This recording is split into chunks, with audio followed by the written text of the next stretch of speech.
क्या हुआ?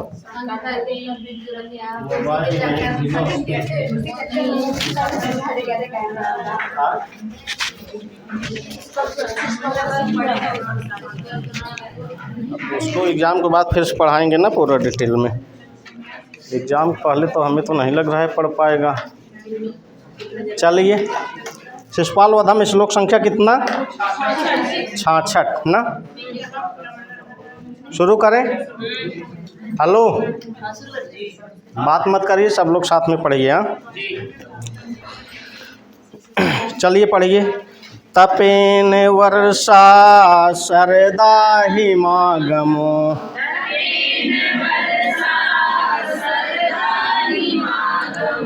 वसंत लक्ष्म्या शिशिरः समेत्य च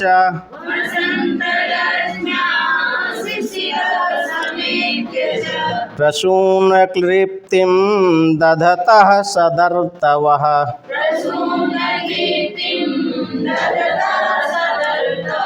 पुरेष्य वास्तव्यकुटुम्बितां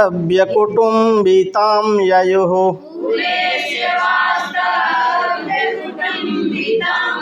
चौथी लाइन में देखिए, पूरे अश्य लिखा है ना। अश्य पूरे किसका वर्णन चल रहा है? तो अश्य पूरे, इस रावण की पुरी में अर्थ बन गया। पूरे में कौन सी विभक्ति है? सप्तमी। पुर मतलब नगर। इस रावण के नगर में, इस रावण की पुरी में क्या? वास्तव्य। वास्तव्य मतलब निवास किए, बस गए। ठीक, आगे क्या लिखा है? कुटुम्बिताम। कुटुंब मतलब परिवार, और उसके आगे लिखा है यजो। यजो मतलब प्राप्त हुए या प्राप्त किए। ठीक, यजो कहाँ का रूप है? या धातु कहाँ का है? लिट लकार प्रथम पुरुष बहुवचन। या धातु लिट लकार प्रथम पुरुष क्या? बहुवचन। तो लिखिए, अश्य पूरे, इस रावण के पूरे में क्या? वास्तव्य, निवास किए। कुटुम्बिताम परिवार बना करके, या परिवार बना करके उस रावण के पुरी में क्या? वास्तव्य, निवासिता को यजु मतलब प्राप्त हुए। अश्य पूरे, इस रावण के पुरी में कुटुम्बिताम परिवार बना करके क्या? वास्तव्य यजु निवासिता को प्राप्त हुए। अंतिम लाइन बन गई सबसे। अश्य रावणस्य, यहाँ अश्य पद से किसका बोध हुआ? तो इस रावण के पुरी में कुटुम्बिताम परिवार बना करके वास्तव्य यजुः निवासिता को प्राप्त हुए। कौन? ऊपर की तीसरी लाइन में देखिए, लिखा है प्रसूनक्लिप्तिं दधतः सदर्तवः। पढ़िए, लिखा है सदा धन ऋतवः सदर्तवः। कौन सी संधि हुई? सदा धन, आ धन, आगे क्या है? री, बराबर क्या होगा? अर। कौन सी संधि हुई? गुण संधि। तो सदार्थों में अगर संधि पूछ लिया तो कौन सी संधि मारेंगे? तो लिखा है सदा। सदा, सदा को आगे जोड़ दीजिए। सदा प्रसून क्लिप्तिम। सदा प्रसून मतलब फूल, क्लिप्तिम मतलब संपत्ति।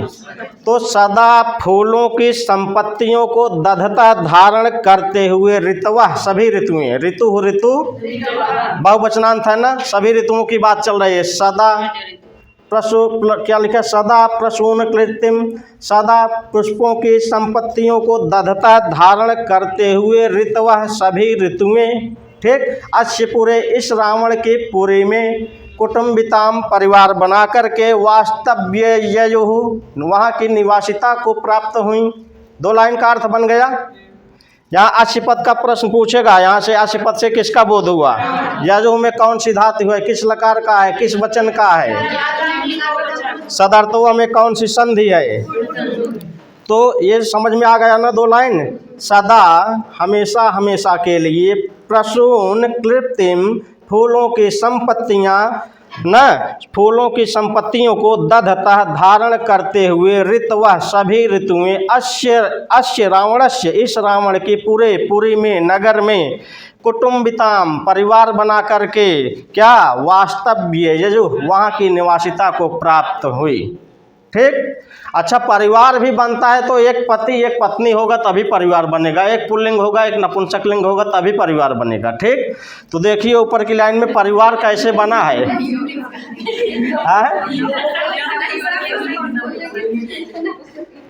नहीं भाई देखिए मेन परिवार तो यही है, पति और पत्नी वाला। क्या बोले हैं हम?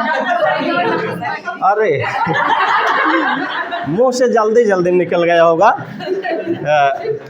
एक पुल्लिंग होगा और स्त्रीलिंग होगा, हम साथ नपुंसक लिंग बोल दिए। चलिए भावनाओं को समझा करिए आप लोग।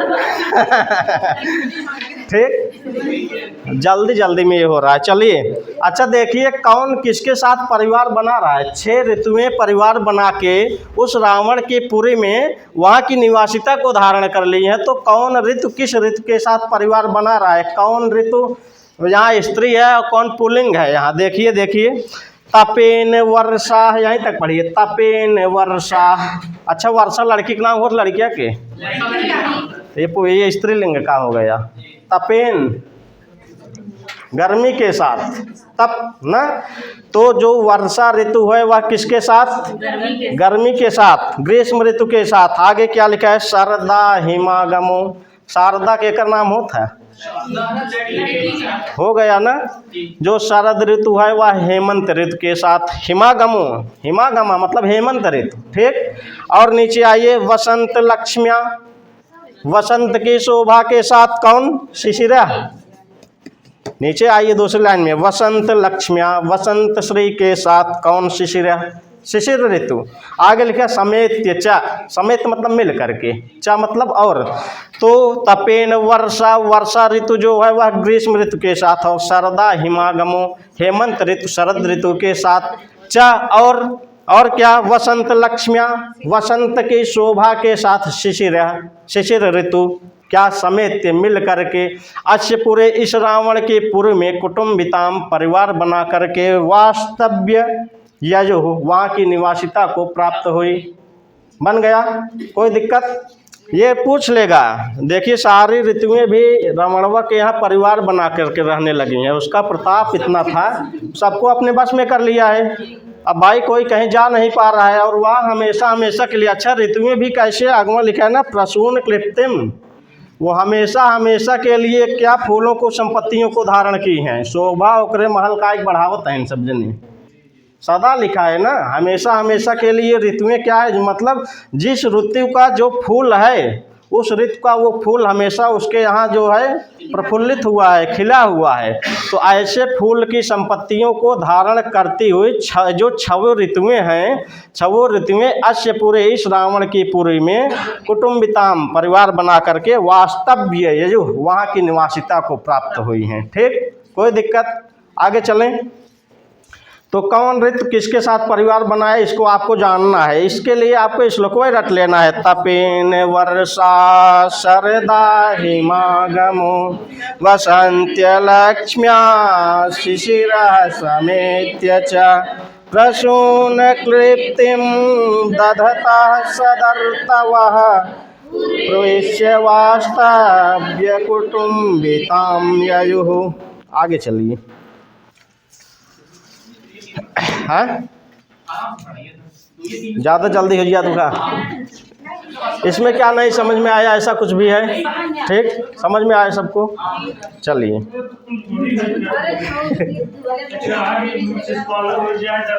अभी हम लोग सांख्य कार्य पढ़ाने के चक्कर में सोचे झोंक दें। चलिए कोई बात नहीं है, 2 दिन में तो आज और कल में समाप्त हो जाएगी, इसके बाद इसको बंद करेंगे। चलिए अगला श्लोक धीरे से पढ़ाते हैं आपको। पढ़िए। अमानवं जातमजं कुले मनो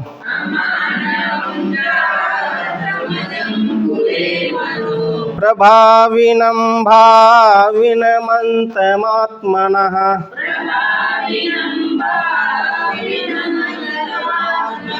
मुमोच जानन्नपि जानकीं नयः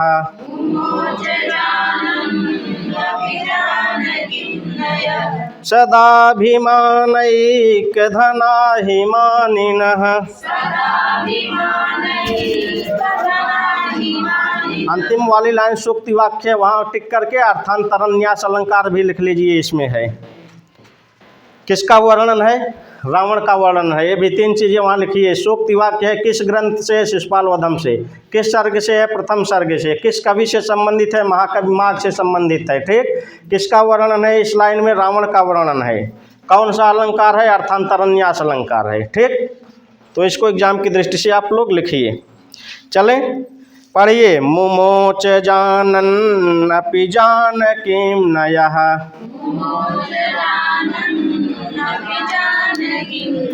सदाभिमानैकधनाहिमानिनः।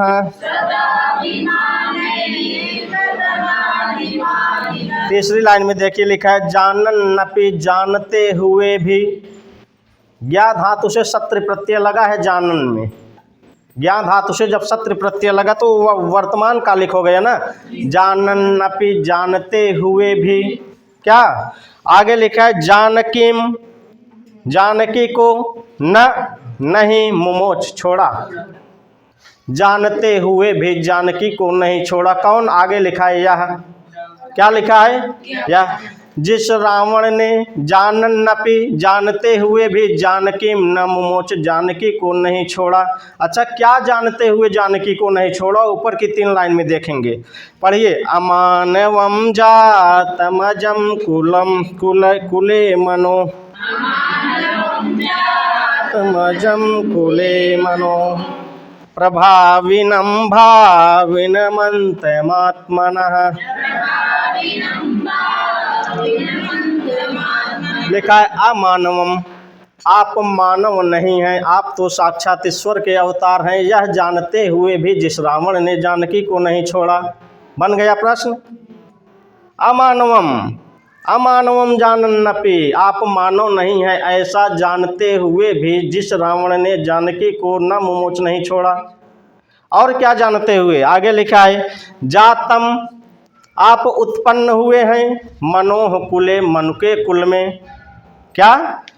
जातम मतलब उत्पन्न हुए हैं, पैदा हुए कहाँ? मनोह कुले मन के कुल में। आप भले मन के कुल में पैदा हुए हैं लेकिन आप हैं अजम। अगवा लिखा है अजम।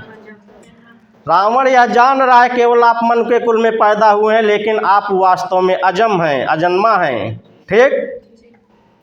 बन गया। यह जानते हुए भी मतलब आप मन के कुल में पैदा हुए हैं लेकिन आप अजम हैं। यह जानते हुए भी जिस रावण ने जानकी को नहीं छोड़ा। ठीक। और नीचे आइए। और क्या जानते हुए लिखा है? प्रभाविनम आप प्रभावी पुरुष हैं। यह जानते हुए भी जिस रावण ने जानकी को नहीं छोड़ा। और क्या जानते हुए? आगे लिखा है भाविनम अंतम आत्मनः। भाविनम अपना भावी अपना भविष्य। आगे क्या लिखा है? अंतम मतलब अंत, आत्मना मतलब अपना। तो अपना भावी अंत जानते हुए भी मतलब उसको पता था हमारा भावी अंत होने वाला है। अगर हम राम से वैर किए तो हमारा क्या होगा? नाश होगा, विनाश होगा। तो आत्मना अपना भाविनम अंतम अपना भावी अंत अपना भविष्य का अंत जानन्नपि जानता हुआ भी यह जिस रावण ने जानकी न मुमोच जानकी को नहीं छोड़ा। क्यों नहीं छोड़ा? अंतिम लाइन में देखिए क्यों नहीं छोड़ा। पढ़िए। सदाभिमानैक धनाहिमानिनाम। लिखा ही क्योंकि मानिन है जो मानी लोग हैं, जो स्वाभिमानी लोग हैं। सदा अभिमान एक धना सदा हमेशा के लिए क्या? अभिमान एक धना उनका स्वाभिमान ही उनका मात्र एक धन है। इसीलिए वह जानते हुए भी जानकी को नहीं छोड़ा। पकड़ लिया तो पकड़ लिया भाई ना। प्राण जाय पर वचन न जाई, वही हाल है रावण का। प्राण त्याग देगा उसको अपना भावी अंत भी पता है। आप मानो नहीं है यह भी पता है। आप केवल मन के कुल में उत्पन्न हुए हैं लेकिन आप अजन्मे हैं यह भी पता है। आप प्रभावी हैं यह भी पता है। सब कुछ जानते हुए जिस रावण ने जानकी को नहीं छोड़ा, क्यों नहीं छोड़ा? क्योंकि जो मानी लोग हैं, स्वाभिमानी लोग हैं, उनका सदा स्वाभिमान ही एक धन है। ठीक, इसलिए ये लाइन इंपॉर्टेंट हो गई, अंतिम वाली सूक्ति वाक्य है। इससे हम लोगों को भी सीखना चाहिए। कह दिए तो कह दिए। ठीक, किसी ने कहा संस्कृत प्रेरणा कुछ दिन के लिए खुली है, उनका सपना हम पूरा नहीं होने देंगे। हम भी कह दिए तो कह दिए, वो सपना लेके चले जाएंगे फिर आएंगे। ठीक, चलिए पढ़िए। अमानवम जातमजम कुले मनो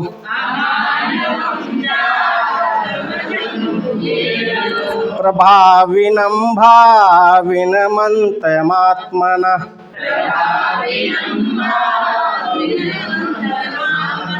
मुमोच जानन्नपि जानकीं नयः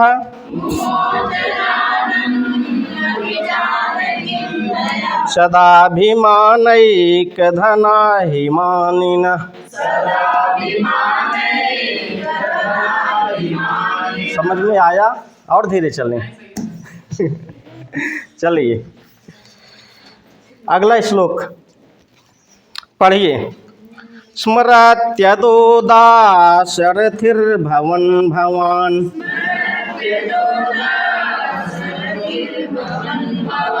अमुं वनान्तात् वनितापहारिणम्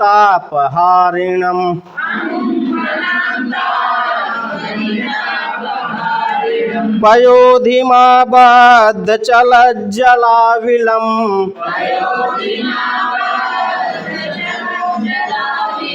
विलंघ्य लंकां निकषाहनिष्यति।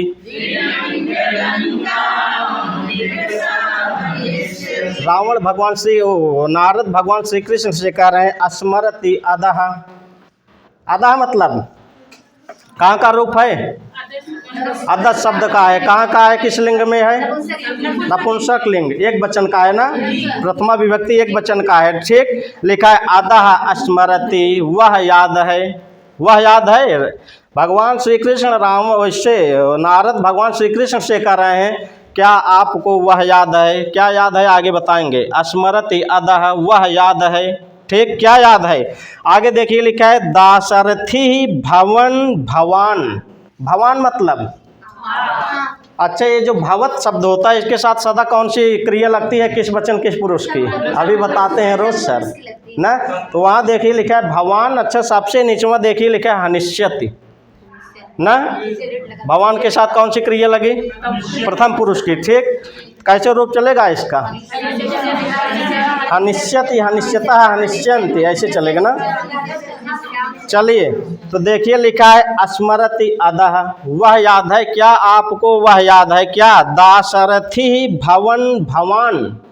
भवान आप, भवान मतलब आप, दाशरथी भवन। अच्छा, ये प्रत्यय की दृष्टि से बहुत इंपॉर्टेंट शब्द है। कौन सा प्रत्यय लिखा है? यहाँ दशरथ शब्द से ईय प्रत्यय लगा है। किस अर्थ में लगा है? अपत्य अर्थ में लगा है। ठीक, दशरथस्य अपत्यम पुमान। ठीक, तो ये प्रत्यय की दृष्टि से शायद टीजीटी में पूछा जा चुका है प्रश्न, किसी में पूछा जा चुका है। किस एग्जाम में पूछा गया नहीं पता हमको, लेकिन पूछा गया है। ठीक, तो दाशरथी में कौन सा प्रत्यय लगा? ई। अच्छा, यहाँ ई प्रत्यय लगा तो एक दिन सर बताते हैं ना, यहाँ ये जो होता है आपका अंगित होगा ना, ऋत होगा और कित होगा ना, इसीलिए इसका आदि स्वर क्या हो गया है? तो वहाँ द था तो द का क्या हो गया? आ हो गया ना। दा में जो आ था उसका क्या हो गया है? दीर्घ वृद्धि हुई है, आदि वृद्धि हुई है। ठीक, तो पूछेगा दाशरथी में कौन सा प्रत्यय है? ये प्रत्यय किस अर्थ में है? अपत्य अर्थ में है। ठीक, पढ़िए। दाशरथी भवन भवान। भवान मतलब आप, दाशरथी भवन मतलब दशरथ के पुत्र होते हुए। भवन भू धातु से शत्रु प्रत्यय लगा है, वर्तमान कालिक हो गया। ठीक, तो भवान आप क्या दाशरथी भवन, दशरथ का पुत्र अर्थात राम होते हुए। दूसरी लाइन में लिखा है अमुम, अमुम रावणम ना, उस रावण को हनिष्यति मारा था। भवान आप दाशरथी भवन, दशरथ के पुत्र राम होते हुए, अमुम इस रावण को हनिष्यत मारा था, स्मृति अदह क्या आपको वह याद है। कौन कह रहा है, किससे? नारद कह रहे हैं भगवान श्री कृष्ण से। आप दशरथ के पुत्र राम होते हुए अमुम रावणम, इस रावण को हनिष्यत मारा था, स्मृति अदह क्या आपको याद है। ठीक, अच्छा रावण कैसा था दूसरी लाइन में बता रहे हैं, लिखा है क्या, पढ़िए। अमुम वनांता वनितापहारिणम,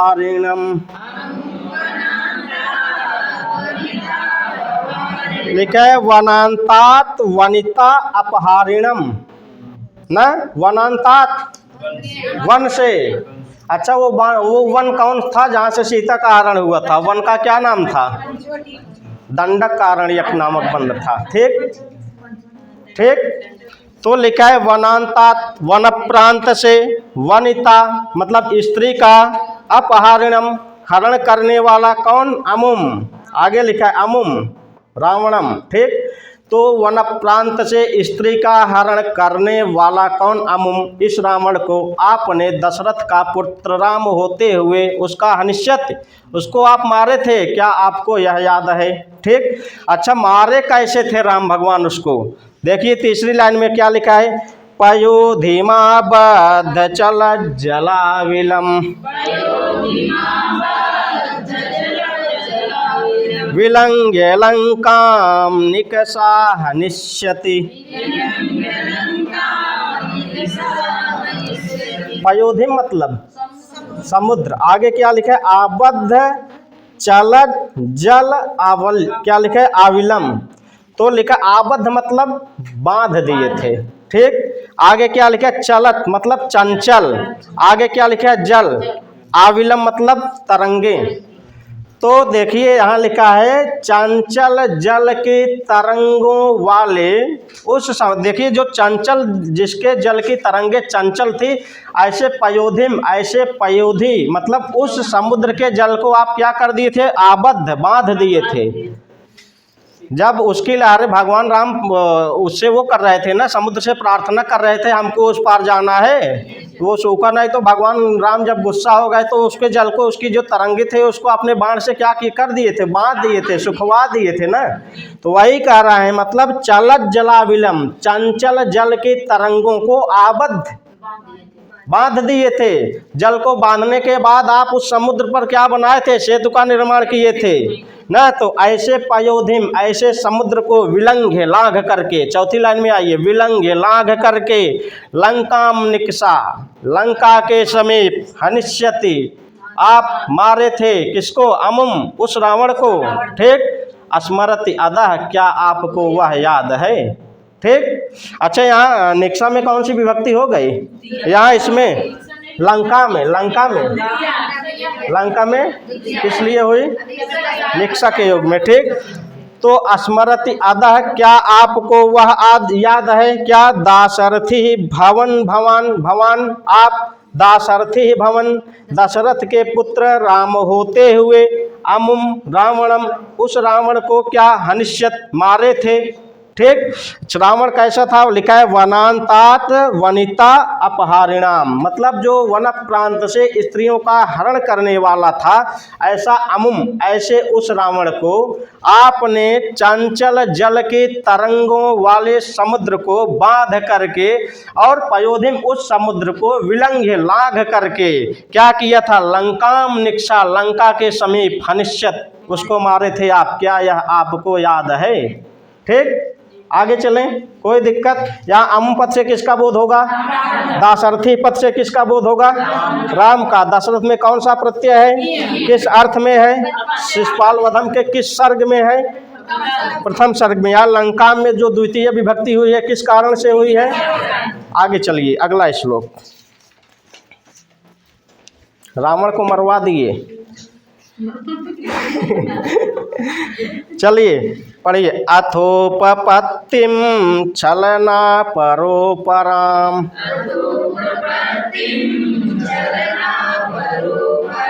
अवाप्य शैलूषैवैष भूमिकाम तिरोहितात्मा शिशुपाल संज्ञया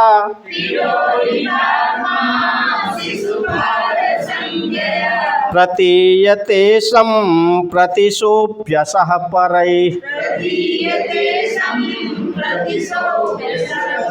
पहली लाइन में लिखा अथ। अथ मतलब इसके बाद, किसके बाद? जब रावण का वध हो गया है उसके बाद की अब बात चलेगी, ठीक। तो लिखा अथ है, इसके बाद छलना पर। क्या पहली लाइन में लिखा है? छलना पर। जो छल करने में तत्पर है वह है छलना पर, ठीक। तो अथ इसके बाद अर्थात रावण के मारे जाने के बाद छलना पर, जो छल करने में तत्पर है। और क्या है देखिए, दूसरी लाइन में आ जाइए। शैलूष भूमिकाम इव। अच्छा यहाँ लिखा है ऐसा, ऐसे एक पद आया है ना, ऐसा मतलब यह रावण, इससे रावण का बोध हो रहा है। किसका बोध हो रहा है? रावण का। तो यह जो छल करने में तत्पर है ना, यह रावण क्या शैलूष भूमिकाम एव, नट की भूमिका के समान, ठीक। अर्थ समझ में आया? शैलूष भूमिकाम एव, नट की भूमिका के समान। पहली लाइन में लिखा है अपराम। अपराम मतलब दूसरे उपपत्तिम, जन्म में। यहाँ लिखा है ना उपपत्तिम, पहले लाइन देखिए उपपत्तिम, अपराम उपपत्तिम। और दूसरी लाइन लिखा है अवाप्य, मतलब दूसरे जन्म को प्राप्त करके। अर्थ बना अथ इसके बाद, रावण के मारे जाने के बाद छलना पर, जो छल करने में तत्पर है, ऐसा वही रावण क्या कर रहा है? शैलूष भूमिकाम इव, नट की भूमिका के समान, अपराम उपपत्तिम अवाप्य, ना दूसरे जन्म को, अवाप्य मीन्स प्राप्त करके। तीसरी लाइन में आइए। तिरोहित आत्मा, अपनी आत्मा को, तिरोहित मतलब छिपाना, छिपा करके, ठीक। वही रावण अपनी आत्मा को छिपा करके, तिरोहित आत्मा, ठीक, अपनी आत्मा को छिपा करके शिशुपाल संज्ञया, शिशुपाल नाम की संज्ञा से संप्रति, इस समय, प्रतीयते प्रतीत हो रहा है। समझ में आ गई सबको बात? जिसको ना समझ में आओ नीचे उसके वो जो लिखा है अन्वय, वहां से भी देख सकते हैं आप। देखिए लिखा है ना अथ। अथ मतलब इसके बाद, रावण के मारे जाने के बाद, संप्रति इस समय, छलना पर, जो छल करने में तत्पर है, ऐसा वह रावण क्या शैलूष भूमिका में इव, नट की भूमिका के समान, अपराम उपपत्तिम अवाप्य, दूसरे जन्म को प्राप्त करके, शिशुपाल संज्ञा, शिशुपाल नाम के संज्ञा से, तिरोहित आत्मा मतलब अपनी आत्मा को छिपा करके, ठीक। इतना आगे क्या लिखा है? सह अपि, क्या लिखा है? सह अपि परैहि असह प्रतीयत। सह अपि वह रावण भी ना, आगे क्या लिखा है? परैहि दूसरों के द्वारा, असह वह रावण नहीं है ऐसा समझा जा रहा है, ठीक। देखिए शैलूष की भांति बता रहे हैं इसको ना। हम लोग कोई चीज़ देखते हैं जब नाटक वगैरह, तो उसमें शैलूष जो नट होता है वह भी अनेक रोल धारण करता है ना। जैसे कहूँ एक हीरो हो गया, चाहे केहू के ले लिया, अमिताभ बच्चन के, कौनम वो नायक रोल के हैं, कौनम खलनायक रोल के हैं, कौनम बाप के रोल के हैं, कौनम जवन है पुलिस के रोल के हैं ना। ऐसे नट की भांति वह रावण भी इस समय अपने रोल को चेंज केवल कर दिया है। वही रावण केवल वह अपनी आत्मा को छिपा करके शिशुपाल के रूप में फिर आ गया है। नट के समान वह अपना रूप केवल चेंज किया, बाकी उसकी आत्मा वही है। आप समझ में आई बात सबको? कोई दिक्कत? तो यही लिखा है सह अपि असह। देखिए वहां लिखा है ना ऐसे, सह अपि, फिर आगे लिखा है असह, फिर आगे लिखा है परई ना। सह अपि वही रावण ना, वही रावण क्या परई दूसरों के द्वारा असह वह नहीं है ऐसा समझा जा रहा है ना। असह वह नहीं है, यहाँ भी सपद से रावण का बोध होगा, यहाँ भी रावण का बोध हो, मतलब वही रावण जो है परई दूसरों के द्वारा असह वह नहीं है ऐसा समझा जा रहा है। ठीक, कोई दिक्कत? पढ़िए एक बार। अथोपपत्तिम छलना परोपराम अवाप्य शैलो शैवैष भूमिकाम तिरोहितात्मा शिशुपाल संज्ञया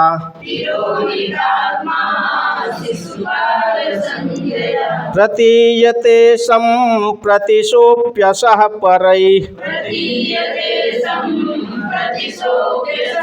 तिरोहित आत्मा कौन? तिरोहित आत्मा कौन? तिरोहित आत्मा अपनी आत्मा को छुपा करके शिशुपाल संज्ञया, शिशुपाल नाम से। ठीक, अच्छा यहाँ शैलुष पद का अर्थ बहुत इंपॉर्टेंट है, ये पूछा जाता है एग्जाम में। शैलुष मतलब नट, ठीक, उसको आप लिख लीजिए। आगे चलें। शिलूष शब्द से अण प्रत्यय लगा है, बना है शैलुष। ठीक, इसको आप जानते रहिए। अब यहाँ से अब देखिए शिशुपाल की बात चलेगी। पहले देखिए वह हिरण्यकशिप था, हिरण्यकशिप का बात चला, फिर उसके बाद दूसरे जन्म में वह रावण हुआ, रावण की बात चली। अब तीसरे जन्म में कौन हुआ? शिशुपाल। अब शिशुपाल की बात चलेगी कितने श्लोकों में? मुश्किल से 4-5 श्लोकों में चलेगी। ठीक, चलिए आज का अंतिम श्लोक पढ़िए। सबालयासे द्वपुषा चतुर्भुजो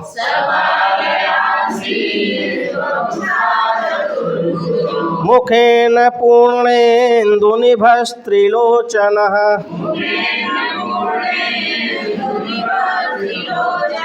युवा कराक्रान्तमहीभृदुच्चकैः असंशयं सम्प्रतितेजसा रविः। देखिए हम लोग पढ़ रहे हैं शिशुपाल वधम, यहाँ से शिशुपाल का वर्णन शुरू हो रहा है, इसलिए ये श्लोक एग्जाम की दृष्टि से बहुत ही ज़्यादा इम्पोर्टेंट है पूरा श्लोक, इसलिए इस श्लोक को जानते रहना है। ये पूछा जा चुका है, पूछा जाएगा हमेशा, तो ये हम मोस्ट इम्पॉर्टेंट करके आप लिख लीजिए। पढ़िए। सबाल आसीत वपुषा चतुर्भुजो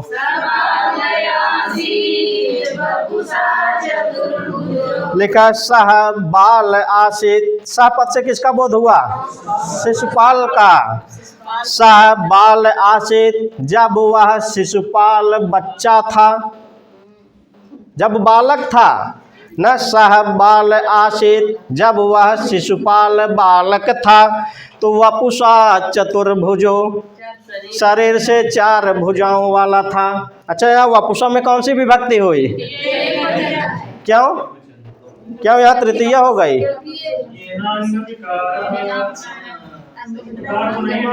देखिए 4 भुजा होना भी एक प्रकार का अंग विकार है, इसलिए यहाँ एनांग विकार से वपुषा में तृतीय हुई। ठीक, समझ में आई बात सबको?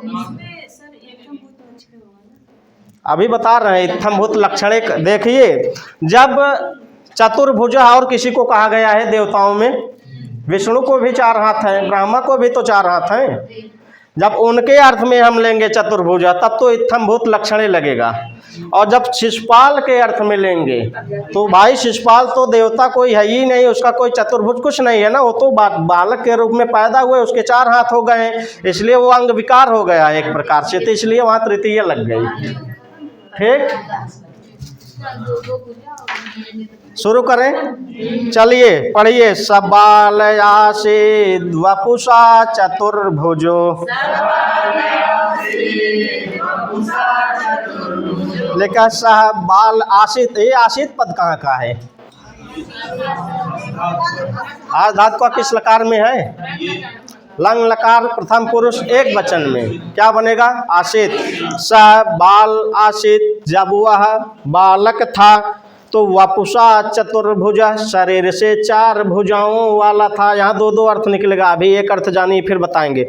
आगे लिखा है मुखेन पूर्णेन्दु निभस्त्रिलोचनः, लिखा है मुखेन मुख से, क्या लिखा है? पूर्ण इंदु, संपूर्ण चंद्रमा के, निभा मतलब समान, निभा मतलब तो मुख से वह संपूर्ण चंद्रमा की भांति था। ठीक, आगे क्या लिखा है? त्रिलोचनः, 3 नेत्रों वाला था। हम शिशुपाल की बात कर रहे हैं। शिशुपाल जब बालक था तो वह 4 भुजाओं वाला था। और वह क्या था? लिखा है मुखेन पूर्ण, क्या लिखा है? पूर्णेन्दु निभा, सम्मुख से संपूर्ण चंद्रमा के समान था। और क्या था? त्रिलोचनः, 3 नेत्रों वाला था। अब देखिए, अभी तो उसके बचपन की बात चल रही है ना, तो बचपन में 4 भुजाओं वाला था, लेकिन चतुर्भुजा भगवान विष्णु के भी समान था। यहाँ दो अर्थ निकलेगा। एक तो शरीर से 4 भुजाओं वाला है शिशुपाल, और एक चतुर्भुज से वहाँ हम अर्थ लेंगे किसके समान था? जो चतुर्भुज हमारे यहाँ विष्णु हैं, ब्रह्मा हैं, उनके समान भी था। तो जब वह बालक था शरीर से भगवान विष्णु के समान था। ठीक, और जब इसके अर्थ इसके उसमें अर्थ लेंगे शिशुपाल के उसमें, तो होगा जब वह बालक था तो शरीर से 4 भुजाओं वाला था, और मुख से क्या था? पूर्ण चंद्रमा के समान था। और त्रिलोचना, त्रिलोचन कौन है? तो वह नेत्रों से भगवान शंकर के समान था। दो अर्थ निकलेगा। ठीक, 3 नेत्रों वाला था वह जब बचपन में था, लेकिन 3 नेत्र वाले और कौन है? भगवान शिव, तो भगवान शिव के समान था। ब्रह्मा विष्णु महेश तीनों जने समाहित हुई हैं। बालक जब था तब वह कैसा था? कह रहे शरीर से 4 भुजाओं वाला था और भगवान विष्णु के समान था। और मुख से किसके समान था? संपूर्ण चंद्रमा के समान था। और नेत्रों से वह भगवान शंकर के समान था। आगे आइए नीचे, जीवाकराक्रांत मही भृदुच्चकै, असंशयं सम्प्रति तेजसा रविः, लिखा है युवा, जब वह जवान हो गया है, अब युवावस्था में एकदम अंतिमों में लिखा है रवि ही सूर्य के समान था। युवावस्था में किसके समान बताया जा रहा है? सूर्य के समान। अच्छा देखिए, आप अंतिम लाइन देखिए, असंशयम संप्रति तेजसा रवि, असंशयम निसंदेह, न संप्रति इस समय युवावस्था में, तेजसा अपने तेज से, रवि सूर्य के समान था। न युवावस्था में वह सूर्य के समान था, इसमें कोई संदेह नहीं है, ऐसा कह रहे हैं यहाँ इस श्लोक में। ठीक, बालक जब था वह किसके समान था, कैसे था? हम लोग 2 लाइन में पढ़े ऊपर, लेकिन चौथी लाइन में कह रहे हैं इसमें कोई संदेह नहीं है इस समय, मतलब युवावस्था में तो वह तेज सा अपने तेज से रवि सूर्य के समान है। ठीक, अच्छा उनका तेज भी तीसरी लाइन में देखिए लिखा है उच्चकाई ही, उच्चकाई ही तेजसा, ये तेजसा का विशेषण हुआ, उसमें भी तृतीय है, इसमें भी तृतीय है ना। उच्चकाई ही तेजसा, अपने महान तेज से क्या था? रवि सूर्य के समान था। कब? युवावस्था में। संप्रति इस समय, देखिए ना, युवावस्था में, संप्रति इस समय युवावस्था में, असंशयम निसंदेह, उच्चकाई तेजसा, अपने महान तेज से, रवि वह सूर्य के समान था। अच्छा, सूर्य के समान था तो यहाँ भी 2 अर्थ निकलेगा यहाँ तीसरी लाइन में। एक तो सूर्य कैसे थे और इसके अंदर कौन सा गुण है जो सूर्य के समान यह है। ठीक, तो पढ़िए, युवा कराक्रांत मही भृदुच्चकै, पहले हम शिशुपाल के संदर्भ में अर्थ कर लेंगे। लिखा है कर आक्रांत मही भृत, उच्चकाई को छोड़ेंगे, उच्चकाई तो तेजसा के साथ जोड़ दिए थे ना, अपने महान तेज के समान वह क्या था? सूर्य के समान। तो कर आक्रांत महीभृत, कर मतलब हाथ, एक कर मतलब टैक्स भी होता है ना, तो वही देखिए, अब तो शिशुपाल भाई यहाँ राजा है ना, तो लिखा है कर मतलब टैक्स से आक्रांत कर दिया है महिभृत अन्य राजाओं को। ये है कौन? शिशुपाल, जिसने कर से मतलब टैक्स से आक्रांत कर दिया है किसको? महिभृत राजाओं को, ऐसा शिशुपाल। ठीक। और जब सूर्य के संदर्भ में अर्थ इसका लेंगे तो देखिए लिखा है कर, कर मतलब किरणें ना, और क्या? आक्रांत, आक्रांत मतलब आक्रांत कर दिया गया। महिभृत, महिभृत पद का एक अर्थ होता है पर्वत। महिभृत जो पृथ्वी को धारण करे, जो पृथ्वी का भरण पोषण करे, ऐसा पर्वत। ठीक। तो क्या लिखा है वहां? कर आक्रांत महिभृत, जिस सूर्य ने अपनी कर मतलब किरणों से आक्रांत कर दिया है महिभृत पर्वतों को। ठीक। जिसने अपनी किरणों से पर्वतों को आक्रांत कर दिया है, ऐसे सूर्य के समान अपने टैक्स से राजाओं को आक्रांत कर दिया है। कौन? शिशुपाल। अर्थ बन गया, दो दो अर्थ, कोई दिक्कत नहीं किसी को। भाई अगर हम फला आदमी के उसके समान लग रहे हैं तो उसमें कुछ ऐसा गुण होगा जो हमारे में एकदम पूरी तरह से मिलता होगा, तभी तो उसके समान लगेंगे। तो सूर्य भी अपनी किरणों से पर्वतों को आक्रांत कर रहा था, उसी प्रकार यह जो शिशुपाल है यह भी अपने इससे कर टैक्स से राजाओं को आक्रांत कर दिया है। ठीक। कर पढ़ क्या रहे शिशुपाल ना, तो वहाँ कर मतलब क्या लगाएंगे? देखिए अगर वहाँ अब पता नहीं अर्थ पूछेगा कि नहीं, अगर हम संदर्भ दे के पूछेगा तो हम दोनों संदर्भों का अर्थ बता दिए। आप प्रश्न वो किस तरीके का पूछ रहा है, जिस तरीके का प्रश्न पूछेगा हम वही उत्तर मारेंगे। ठीक। हाँ, वैसे तो पूछेगा तो शिशुपाल के अर्थ में, क्योंकि हम लोग पढ़ रहे हैं शिशुपाल वधम, तो वहाँ कर का मतलब हम टैक्स लगाएंगे। ठीक। आगे चलें, पढ़िए। सबालयासे वपुषा चतुर्भुजो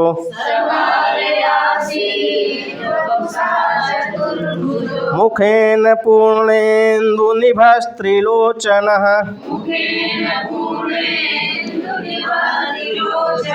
युवा कराक्रांत महिभृदुच्चकै